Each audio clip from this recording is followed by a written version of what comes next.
Welcome back to the Gruber Morning Show. I'm Pete Gruber. And I'm Mark Schaffner. Good morning, everyone. Looks like we have all of our platforms live now, and we've got a lot to cover today. The car behind us was prompted by a friend of mine in town here that posted this morning on Facebook. He just bought a Lotus Emira, and I had to look it up. There's so many Lotus vehicles these days that start with E. Come to think of it, the Lotus or the Roadster vehicle, the Elise also started with an E. Is this a trend that all the Lotus cars start with E? I don't know. Well, I'll have to ask our audience. But anyway, he is buying an Emira.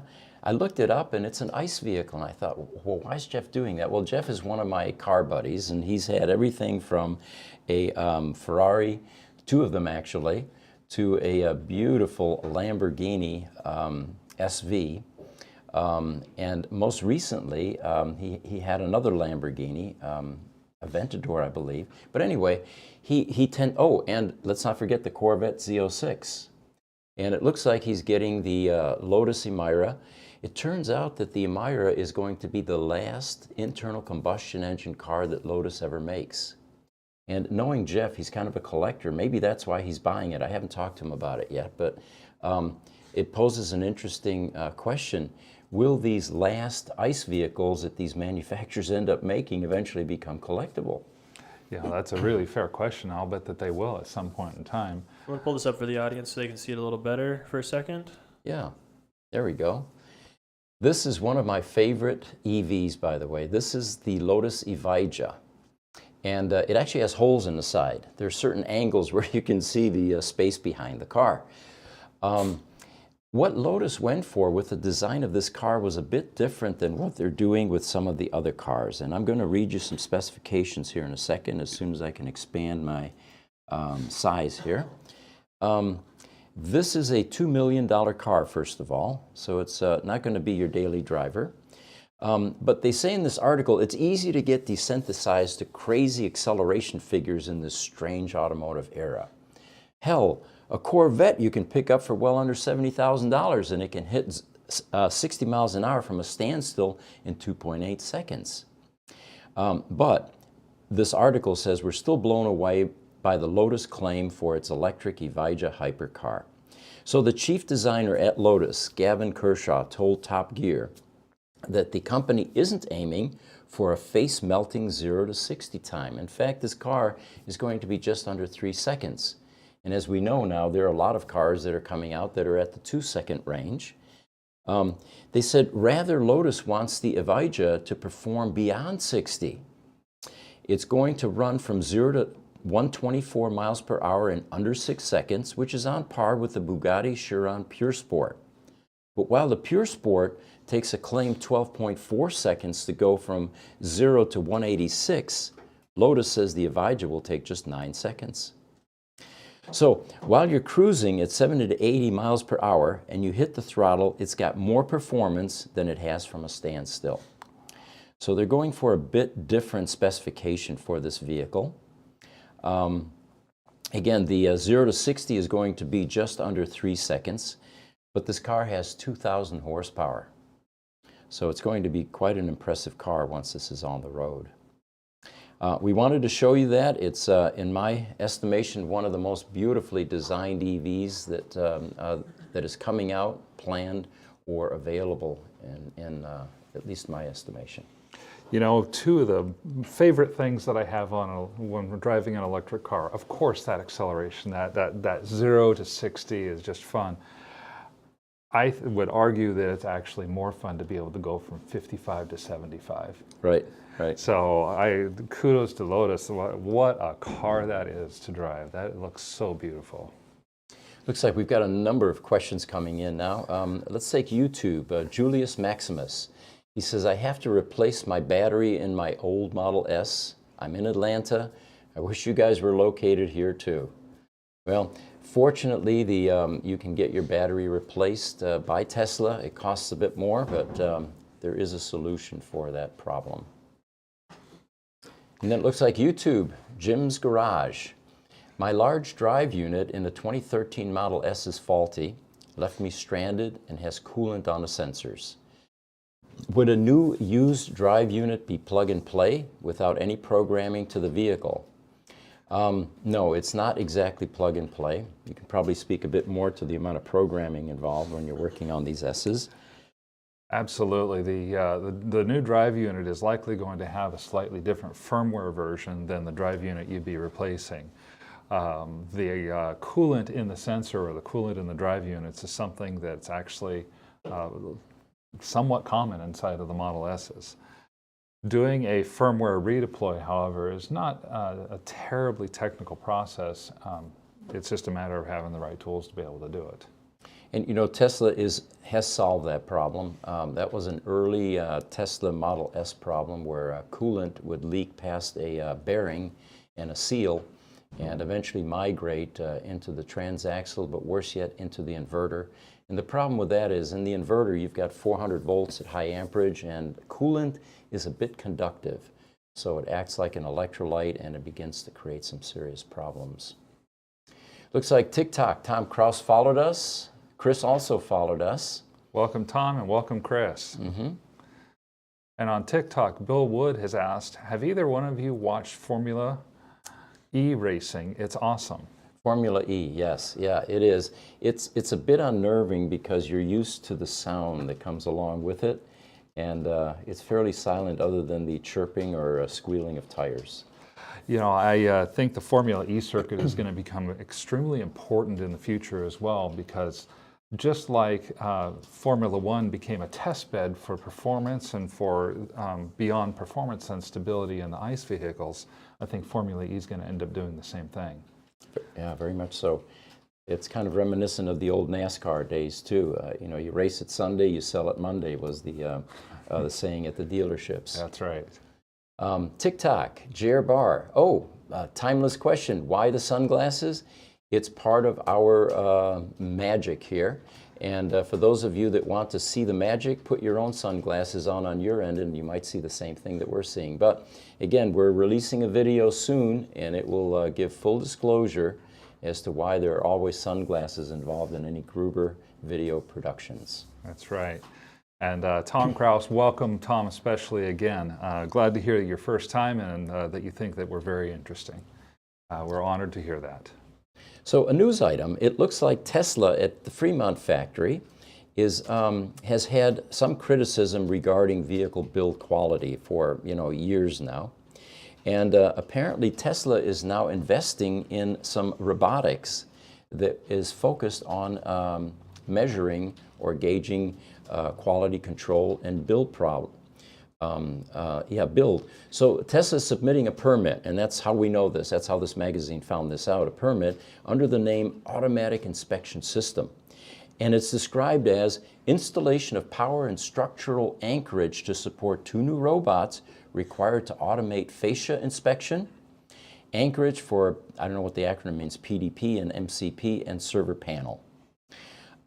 So it looks like they're replacing humans for quality control purposes with robots.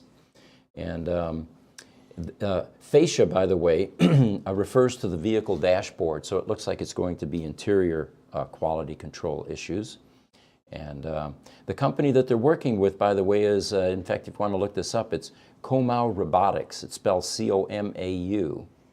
And they will be installing a new series of automation equipment in the Fremont factory, which, of course, was for a time Tesla's largest factory. So at one point, though, Tesla planned to have a fully automated production line. And as you pointed out, Elon backtracked when he realized the excessive use of robots was a mistake. As he said, humans are underrated. Yeah, I found that interesting that a 2023 article would include a quote that goes all the way back to April of 2018 in this case. From YouTube, My Melt has asked, is there any chance of development of an aftermarket AC outlet to retrofit the Tesla sedans? Hope the Cybertruck will include this. Well, I'm not certain what we're referring to there. The Tesla charging method is what's called the Trident connector. And in Europe, the CCS connectors. I don't know what the Cybertruck is going to use other than Trident. I would assume that that would be the best bet here in the U.S. because of the installed infrastructure in people's garages. Well, not only that, I know that Tesla has taken their Trident charger and they're starting to license it to other EV manufacturers. The idea is that Elon would like to see the Tesla Trident charger become the standard in the United States and worldwide. With some of the rumored issues with CCS killing EV batteries, there's a real chance that this might happen. Sure. And standardization in any industry, of course, is a good thing. It reduces cost. Nobody, all the manufacturers don't have to develop their own connectors in small quantities. You get into high volume production mode, and it definitely helps feed the bottom line for the manufacturers, which oftentimes is passed on to the consumer. Yeah, and there are actually CCS to Trident adapters out on the market even today. Mm-hmm. They cost a few $100s, but you'd be able to take your Tesla and plug it into a CCS DC fast charger. So it looks like we've got a TikTok question or a statement. Fleming, hi from Denmark. Welcome, welcome Fleming. Denmark, that's a long ways away.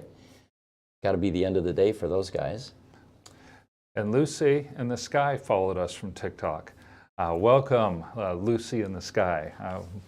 Remember that song from the 60s? Well, I remember Lucy it well, in the Sky with Diamonds. There was all kinds of suspicion as to what the hidden meanings in that song were. Absolutely. Stephen Rose from YouTube. Greetings from Boulder City, Nevada. Great broadcast. Thanks for spending your time doing it. Very informative. Stephen, thank you. And we do this, we're having fun. This is truly a pleasure for us. And of course, the overall mission here is to convert this planet to renewable energy sources. We talked about this in the last podcast. There's some interesting statistics. Oil's gone in 50 years. Mm-hmm. Natural gas is gone in 54 and coal in 114. We need to move this along fairly quickly. Very much so, and that transition I know is already starting to take place. Chris Barker from YouTube says, I have a 2018 Model 3. If I were to buy FSD now, does Tesla include new CPU upgrades as part of the purchase price, or is it a separate cost? I don't know that for certain, but I believe it is a separate cost. I believe it is. I'm not sure how much it is. If I remember right, though, when FSD first came out, it was about $3,000. And the latest that I had heard was that FSD was going to be somewhere between $10,000 and $12,000. It's actually helping to raise the floor on used cars that have that enabled, mm-hmm. even though it's not, full self-driving is not fully enabled yet on all cars. Interesting. One of the news items that I have here is there has been a lot of discussion about cybersecurity has become an increasingly important concern with electric vehicles because they are really computers on wheels. And the EVs are vulnerable to cyber attacks, which could, of course, compromise the safety and functionality of a vehicle and also be the target of, terrorist type attacks. You had mentioned something related to that. Yeah, in the Sandia National Laboratory in Albuquerque, scientists conducted some experiments, and then they concluded after 4 years of looking at the charging infrastructure and exploits that could and do exist in that charging infrastructure, there's a real problem from a cybersecurity standpoint. What they mention is that charging stations are terribly vulnerable. You as a consumer will either use an RFID card provided by a vendor, or will use even your own RFID chip in your credit card. And these guys were able to take from a distance of 47 meters away, put a small 1-watt radio right into their car, and they were able to read the transaction between the card chip and the EV charging station because it wasn't encrypted. In some cases, it was nothing more than a simple Raspberry Pi that was sitting inside the tower. And there was no type of electronic encryption or safety measure in place. That makes our charging infrastructure terribly vulnerable to cybersecurity attacks. But from a practical level, even today, if somebody wants to swipe your information, all they have to do is be parked close by with a car with tinted windows and have a radio on and wait for people to come up and charge their car. It's not happening very frequently yet. At the same time, if you go back just a few years, people on Apple computers used to say, you know, my computer is virus proof. That occurred until probably about 2008 or 2009. Once the iPhone became popular and more Apple products became popular, the next thing you know, the bad actors were on Apple as well, and they were totally not virus proof. Sure. Much the same thing is going on here. It's very small as a market segment of the car, of the overall vehicles, but as electric vehicles become more ubiquitous, this is going to become a bigger and bigger risk. You know, it is not our mission to aid terrorists in, you know, giving them advice on how to, you know, abuse these kinds of electronics. But it doesn't take much to connect the dots. If you think about full self-driving, for example, if you can hack into a full self-driving vehicle that's hurtling down the freeway, you could, you know, create all kinds of what would feed a terrorist's, you know, desire. You know, having the vehicle veer off the road, crash into other cars, for example, kill the occupants if it turns out that that particular occupant was targeted by a terrorist type organization. We also have the risk of hacking into the charging systems, which isn't hard to do, apparently. And the problem with that is if you're overcharging a lithium-ion battery pack, you know, the end result may be combustion and it ignites. Yeah, and I mean, it doesn't take too far to think about, wow, charging stations are going into parking garages that sit under federal government buildings. Exactly. What would it take then to torch an entire federal government building when you have a 1,200-pound ignition source? Sure. So both attacks on the navigation system and on the charging systems in these EVs may become the, you know, the new way of, or the new tool for terrorists. Now, gratefully, the manufacturers are attempting to mitigate these threats, and they are implementing various cybersecurity measures, such as what you mentioned, encrypting data transmission between vehicles and charging stations, and using secure communication protocols, and regularly implementing software updates to address any vulnerabilities. Yeah, I'm really glad to see that places like Sandia National Laboratories and their cybersecurity team are taking a look at this, alerting us early enough that these exploits might not be able to happen in the future. All right, we've got an Instagram question from Alexa Barroso. Should I buy a Rivian or wait for the Cybertruck? You know what? Hang tight, because we have an update for you regarding when Tesla is projecting Cybertruck release, and it was just announced yesterday, actually, so it's new information. Martin Green from Facebook also has messaged us and says, greetings from the UK, very informative and helpful. Thank you, Martin. And then Bill Wood, one of our regular TikTok visitors. If petroleum goes away, how will we be able to make plastic components and other things that are made? Well, you know, one of the things that I find, at least in my lifetime, is that as a need arises, technology is created to fill the void. Yeah. And my confidence is very high that we will find solutions to any of these types of problems, or possibly go back to the old way of doing things, which was organic things like wood, or, you know, or glass, or yeah. things of that sort. That's a really good question, though, and it's not one that we have easy answers for. True, very true, yeah. Stephen Rose from YouTube says that I love the sand dunes in the background. I think my next EV project will be an electric sand car. Much fun. And, you know, we were talking about this. Those sand dunes behind that Evija look identical to the Yuma sand dunes where I parked an ACR Viper in front of. And it almost leads us to believe that what they may have done was superimpose the picture of the Evija with the picture of the U.S. sand dunes.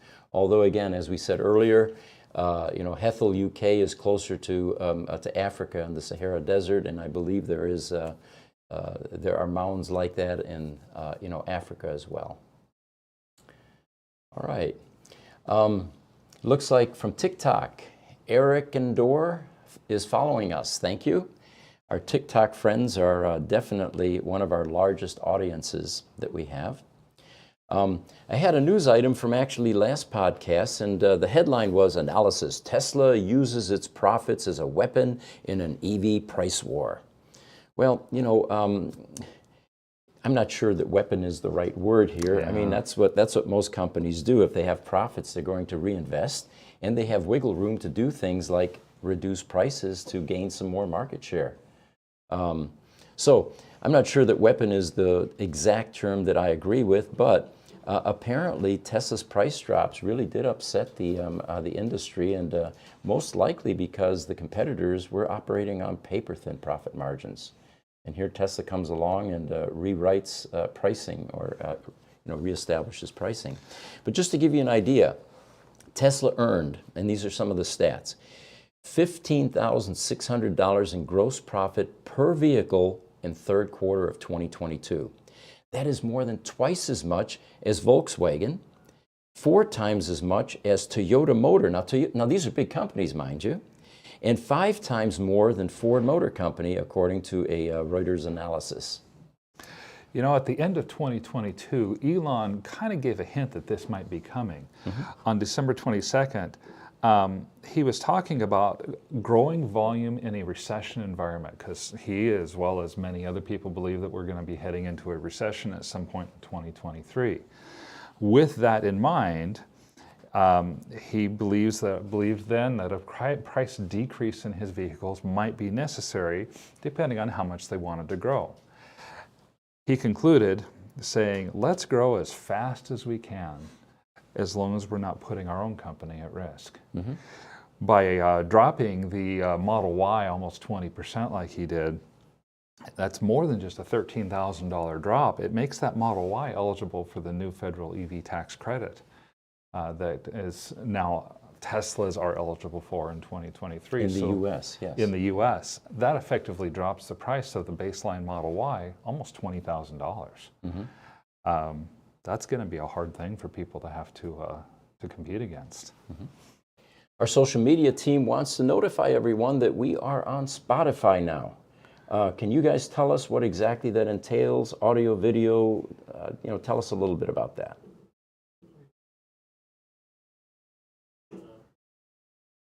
We actually have cameras on our social media guys in the background here, so there we go. That's Jesse, by the way, Jesse Benedict. Got Richard He's over the there in manager of our background. social media team. Yeah, so I'm going to pull it up over here on my laptop for you guys here in just a second, but we are on Spotify. We just uploaded our 51st episode yesterday, so the episodes on Spotify are a day behind because it takes 24 hours after going live to be able to download it and get it in a Spotify format, but you can watch it over there on video. And then you can also just listen to it if you want to do audio only. So I'll pull that up for you right now. All right.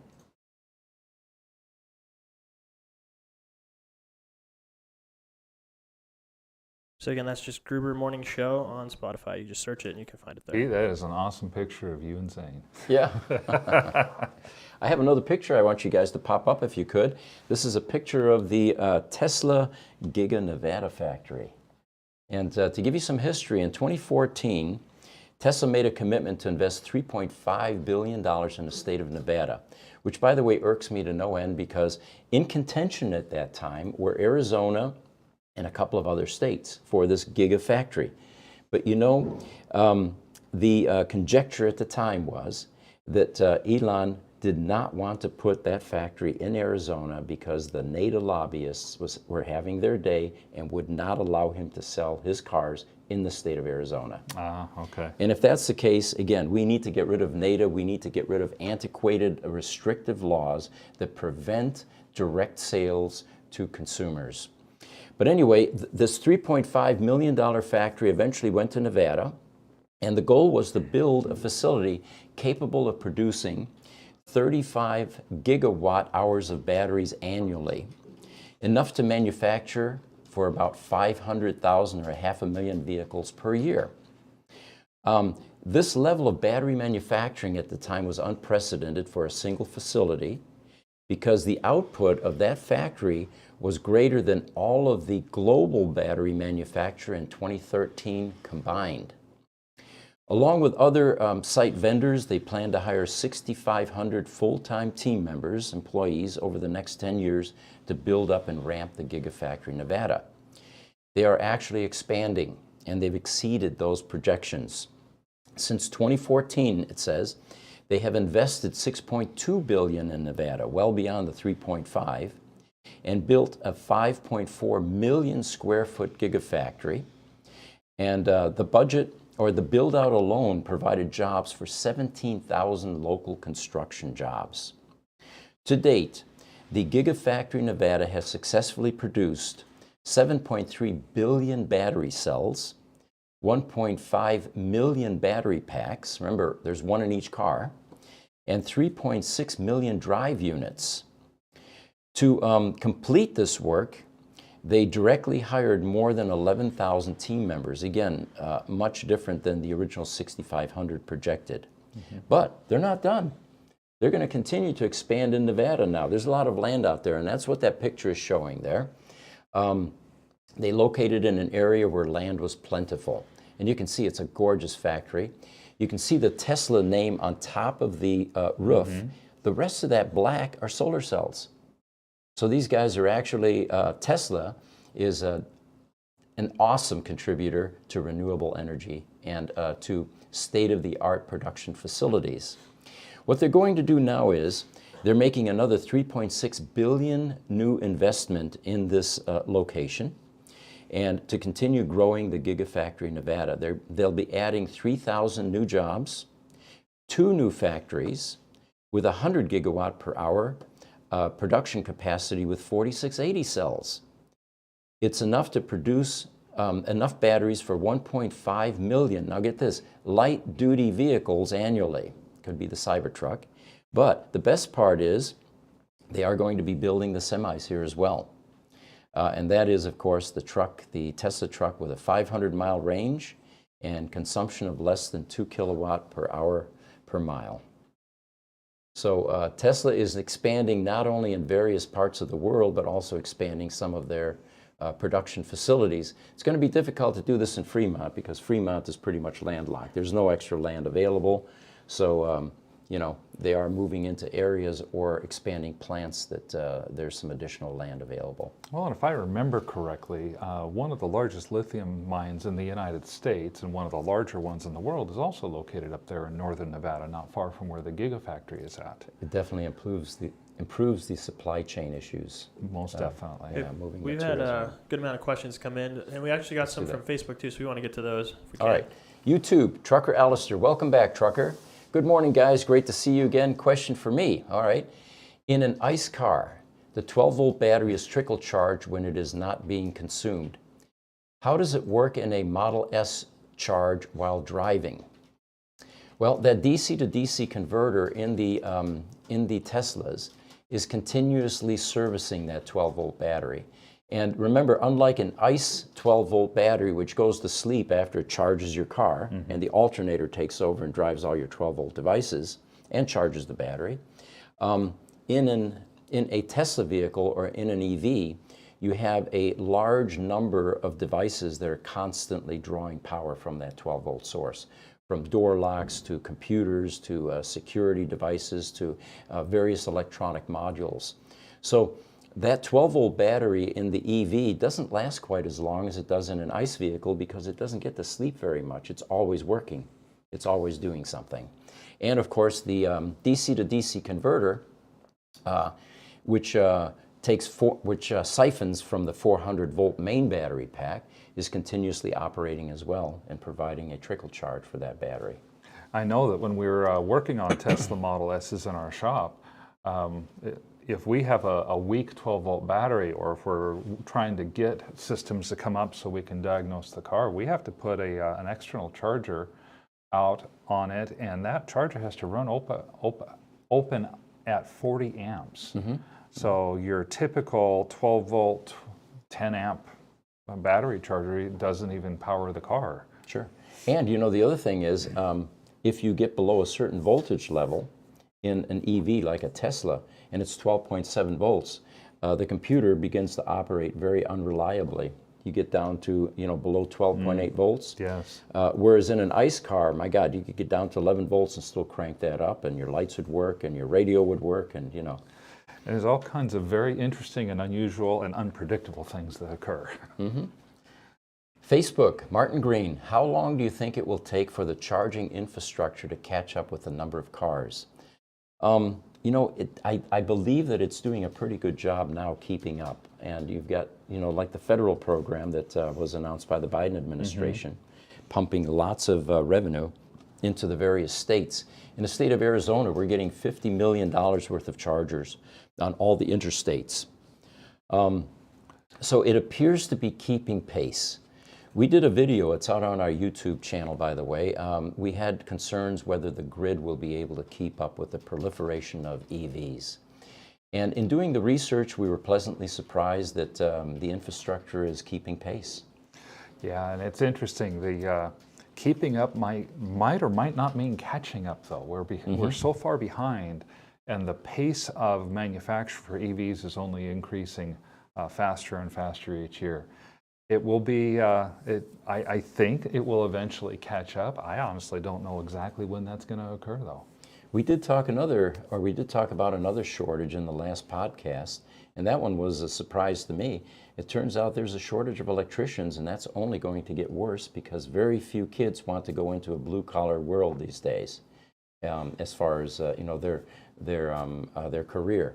And electricians in some areas are already in short supply, and of course we're going to need lots of them because as the EVs begin to populate garages, they're going to need charging stations installed, and then of course as the non-renewable fuels go away, natural gas, for example, hot water heaters will be converted to electric. So that's where the shortage appears to be right now, and there's not a good solution for that one because it's not an economic-driven problem. It's a lack of desire by people going into that profession. By all means. And Martin continued on and said, interesting profit figures as well from what we shared earlier this morning. Chris Barker from YouTube asks, in the future, will there be alternative CPUs with clean room microcode for Tesla cars, like AMD cloned an Intel microcode?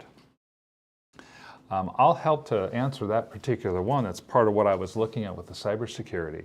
And I think the short answer is yes, there is going to be something just about like that. It doesn't exist yet, but that's one of the things that the EV charging infrastructure being insecure is leading the cybersecurity analysts and experts to recommend that they have essentially a clean room type of a code, which is basically sectioned off code written to firmware that's not able to be overwritten. We have a Facebook question from Martin Green, and his question was, will the grid in the UK keep up? Unfortunately, I don't think we did thorough research with other countries. We were looking at primarily the US when we did the will the grid keep up video. But that is an interesting question that needs to be investigated.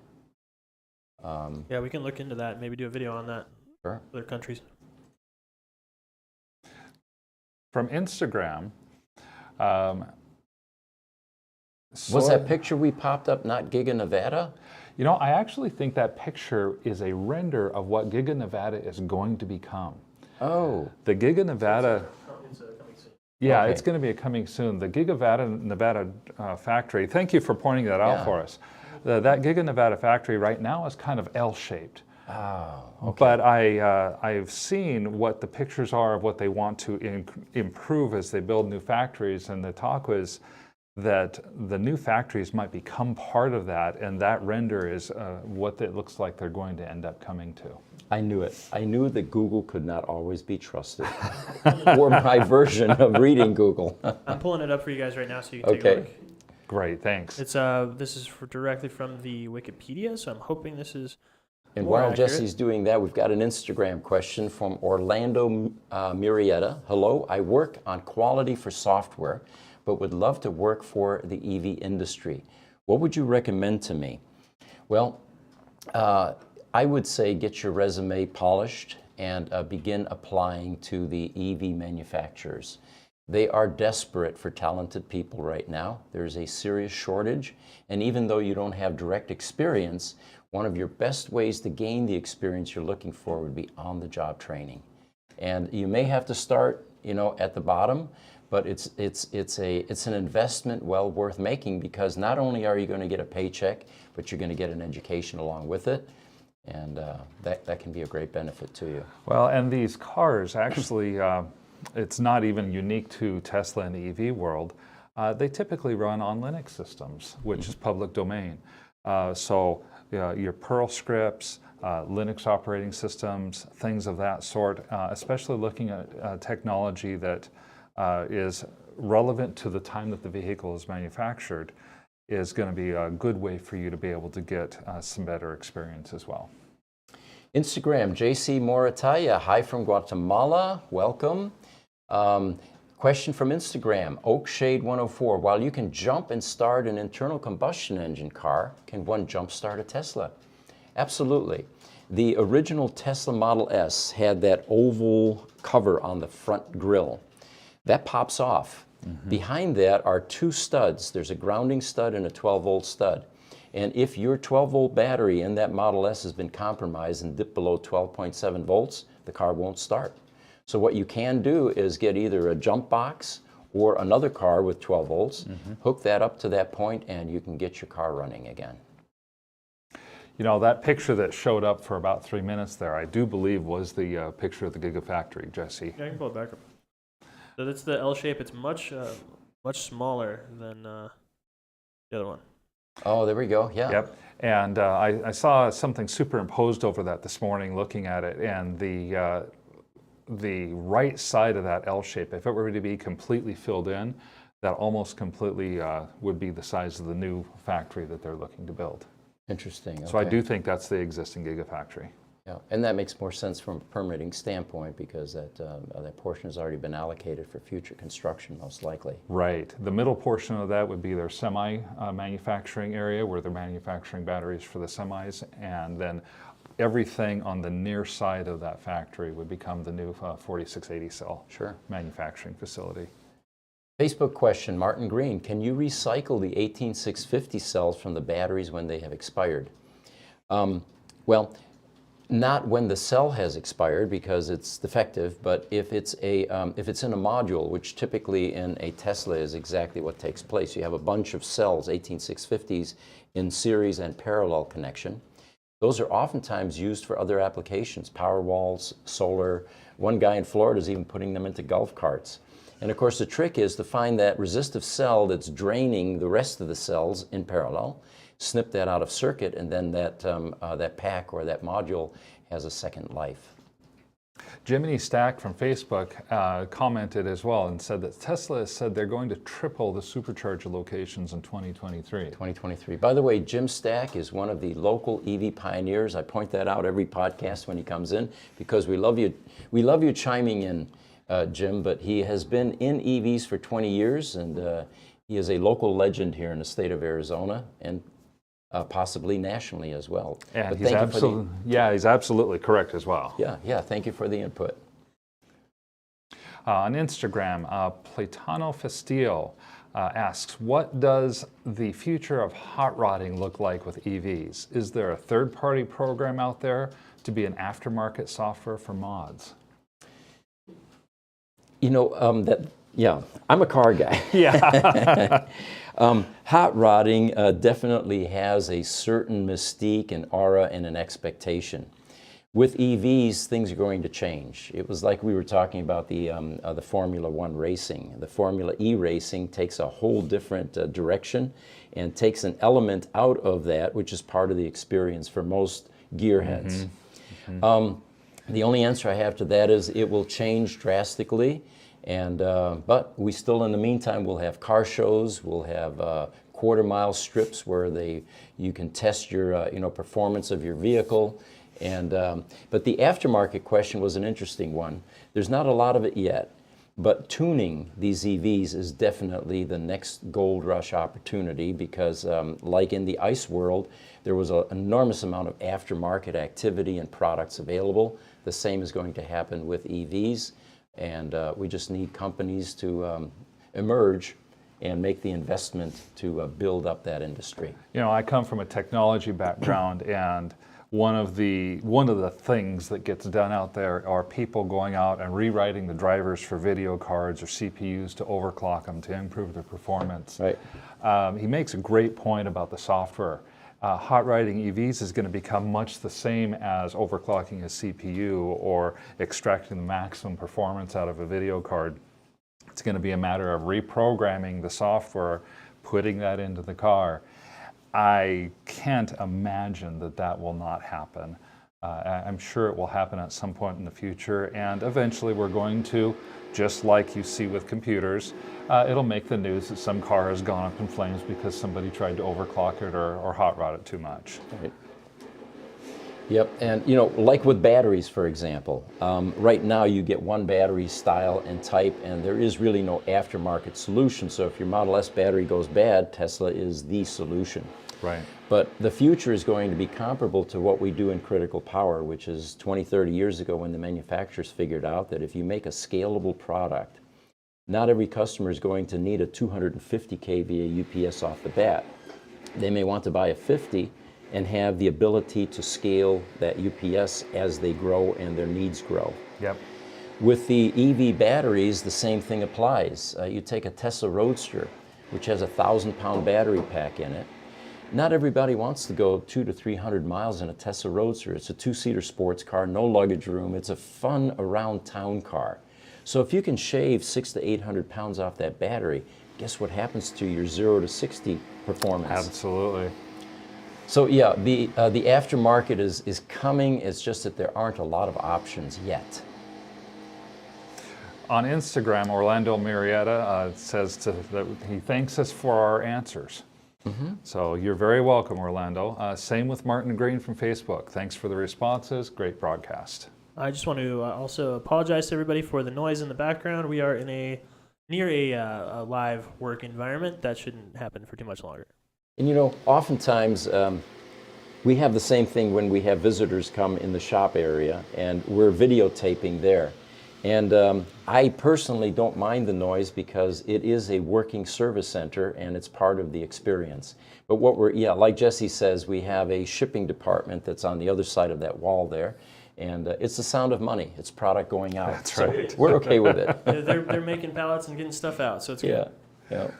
All right, good question from Facebook, Martin Green. And we're addressing my statement earlier that you find a resistive cell in a module. You can cut that out, and the pack or the module will continue to operate in some other applications or back in the car. So the question is, once you cut the link to a defective battery cell, do you reduce the range? The simple answer to that is there are 7,104 cells in a Tesla Model S. The car never notices that one out of those 7,000 cells went MIA. Sazzy Time from TikTok asked us another question. How big of a threat is the Flipper Zero to security of EV? What is a Flipper Zero? Do you know? You know, that's one that we're gonna have to get back to Sazzy Time on our next podcast, because I do not know what the Flipper Zero is at the moment. I'm thinking that it might have to do with some sort of ransomware or something like that. Mm-hmm. Oh, wait a minute, Jesse's looking it up. Yeah, we actually have the ability to bring up some website. Yeah. So it's something people have been using to hack, basically. Okay. Software? Hardware. Hacking software or hardware? It's a hardware device. I don't know exactly what it does, but I know it's a problem. Oh, you have a camera, you know. What's that? I said, you have a camera. Get yourself on camera. That's there. right. It's right here. Yeah. There he goes. There's Richard. There's Richard. That way we don't have to turn our heads. We can look Yeah. at the screen and say, hey, there's Richard. Yeah, I don't know a whole lot about it, but I know that it is causing an uproar with potential threats to things. So It sounds like some more research for us in another video. yeah, we'll come out with the anti-Flipper Zero. Yeah. Thank you for the tip. Sazzy Time. TikTok. Jean-Claude Van Scram. What's happening, Stevie Wonder? He likes our glasses. He likes the glasses. I love that. Instagram, JC Morataya. How do you think the hydrogen-powered cars would affect the EV industry, or will they be complementary to EVs? You know, we get this question a lot. My personal opinion is comparable to Elon's. It's a waste of time. You know, here we are going in a direction. We're gaining enormous momentum with the electric vehicles. Why go back to plumbing and mechanical stuff? You know, we're trying to reduce the amount of hardware that's in one of these transportation devices. Although it is a wonderful technology. The byproduct is, again, clean energy. So there's nothing wrong with the technology. It's just that it's not economically as feasible as the direction we're heading now. Yeah, I know that Toyota continues to make a lot of investment into the hydrogen cell technology. I'm like you, I don't see the sense in it long term because it leads to more complicated engine and components, hydrogen storage, how do you do refueling, what happens if you get a spark in the area, now you've, you know, the explosion issues. Those type of things are really significant barriers for the widespread adoption of that. They have been for years. I see that they're going to be in the future. There probably will be a niche market for hydrogen in the future, just like there are niche markets for all kinds of different and unusual technologies, but I don't see it becoming mainstream like EVs have become. But in different technologies, perhaps, instead of putting one in every car, you know, it would be in a plant type environment. Plant environment, your big city buses where they have a really tight control over the process and people can be highly trained on how to do the transfer of hydrogen. All right, here's a good question from YouTube. David Hartline. He is with BenPack. In fact, I think he's the producer, the video producer at BenPack. They were out here a couple of weeks ago, and we've been working with them on a solution for the electric vehicle service centers. They are one of the progressive companies that is focusing on making specialty tools for the EV industry. But anyway, his question is, where are Richard's sunglasses? All right, Richard, put yourself back on camera. He took your advice, David. We appreciate the tip. I don't know what he's talking about. I had glasses on the entire time. I didn't show myself without sunglasses. All right. And I think Jesse, he's got his on too. Yeah. All right, guys, I got a video or a picture I want to throw up. It's the Lucid motor. Lucid? Yeah, and this was actually from yesterday. Apparently, Lucid Motors unveiled its all-new motorsports-oriented drive unit. It's already being used in Formula E racing and the Lucid Air Sport sedan. There we go. There's actually a picture of it that's more detailed. It's larger. Let's try popping that one up without the headline. And then Mark did some math, and you got to share this with us. I was fascinated when I heard this story yesterday.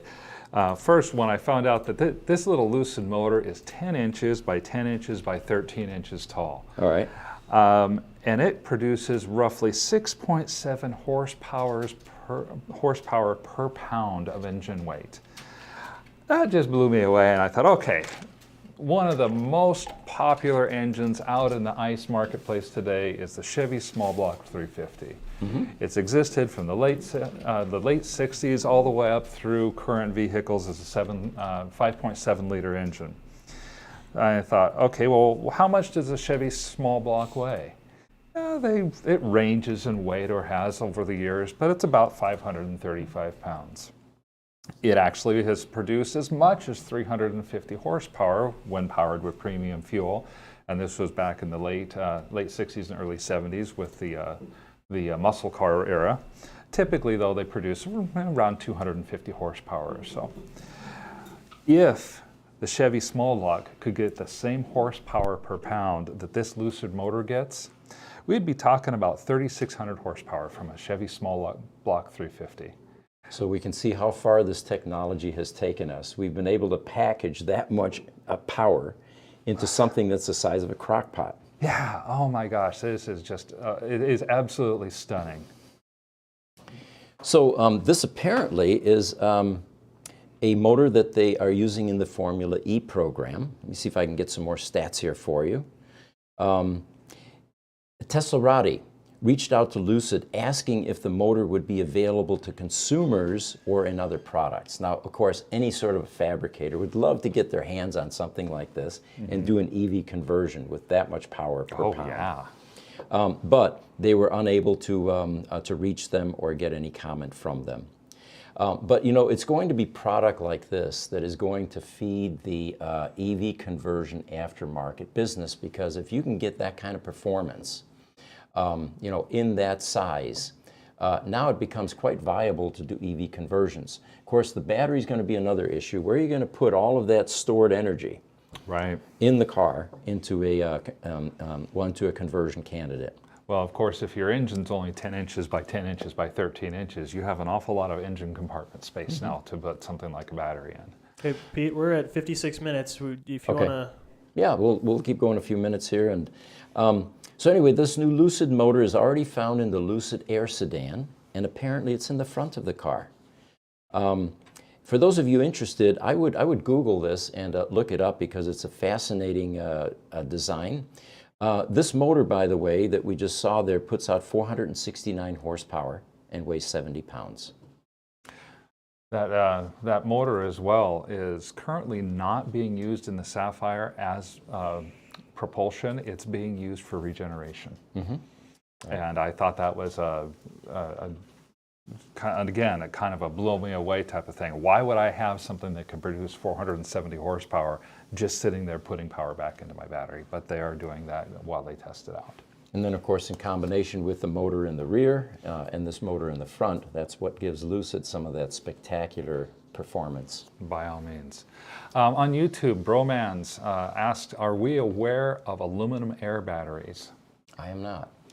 I'm not completely aware of that. I know that there are a lot of new battery technologies coming out, including graphene, lithium iron. There's a sodium battery technology that looks like it's coming out as well.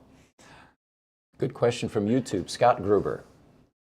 Great name, not related by the way, but nonetheless great name. If Tesla goes into the flying taxi business, would Gruber Motors service them? Our goal, of course, with Gruber Motor Company is to service all of these new technologies, and we have a lot of fun doing it. Half the fun is reverse engineering and figuring out how they work, you know, because the manufacturers aren't going to hand you all of their documentation and software and schematics and diagrams. So that's part of the fun for us. Well, and by taking time to do that reverse engineering, it's given us the ability to do things like provide technical bulletins back to Tesla and be their partner. Where we've, on a couple of occasions, at least I know of, on the Roadster, we've actually found items that have been issues that they had not been able to solve, and we've been able to give them assistance in solving those issues. Yeah, one of the funniest ones was when we found a firmware bug in the Roadster.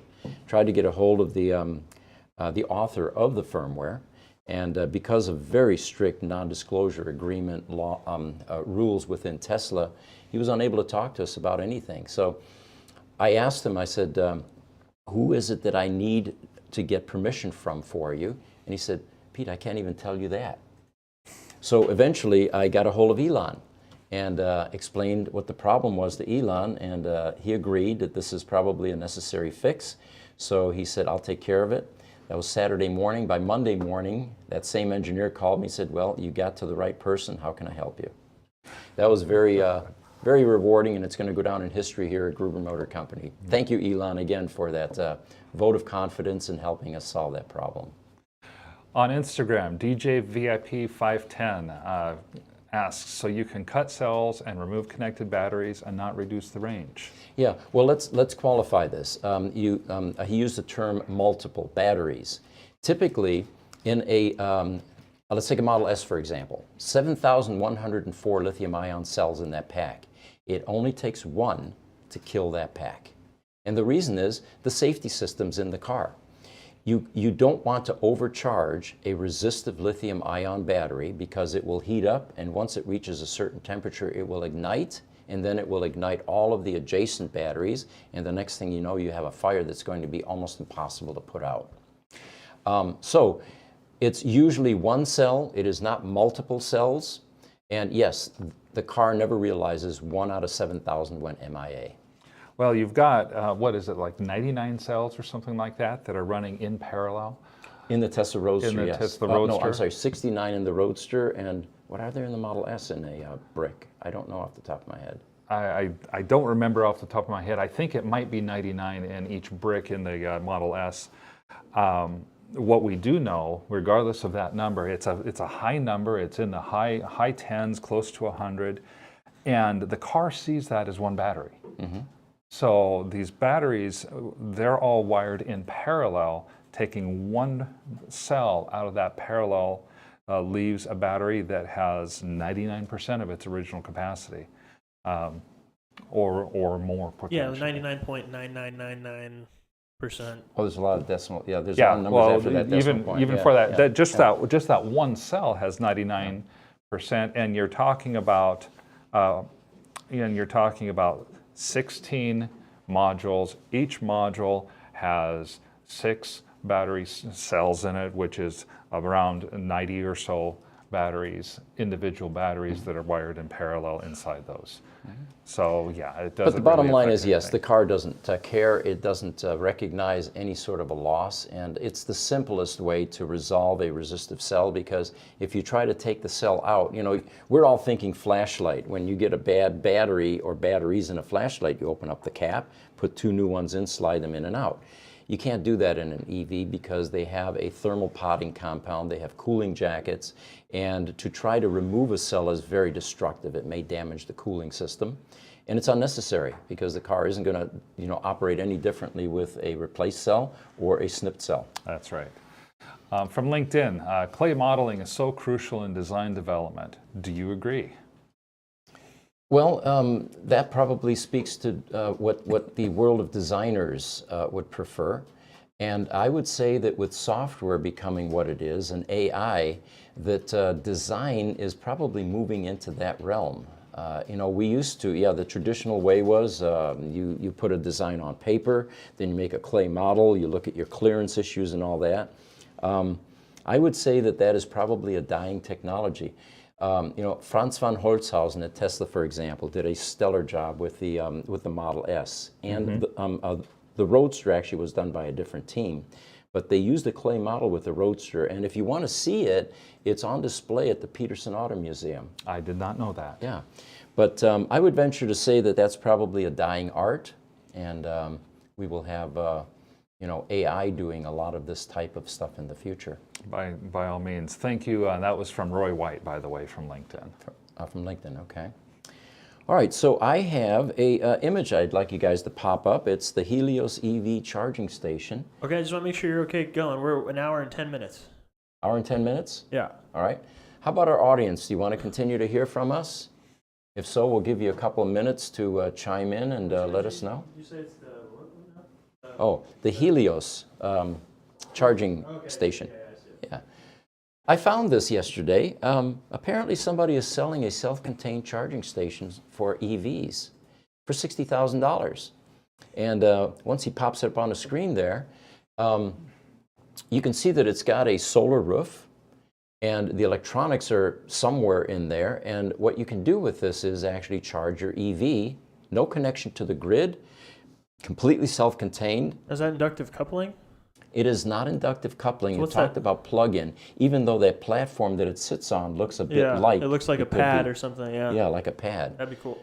But, again, these are concepts that are definitely needed, and in my mind was futuristic until I saw the simplicity of this. Here's how they describe it. This Helios charging station is an off-the-grid solar-powered charger, 150 kW storage for the base model. And they say, are you sick of being stuck on the grid? Want to provide your customer EV charging, but it's too much of a hassle? This product is completely off the grid, portable EV charger that is plug and play, available for rentals or purchases. If you want to see more about this, Instagram _Helios_EV charger _ and you can see some more information about this. We'll definitely research this, but this came in too late for us to do any thorough research.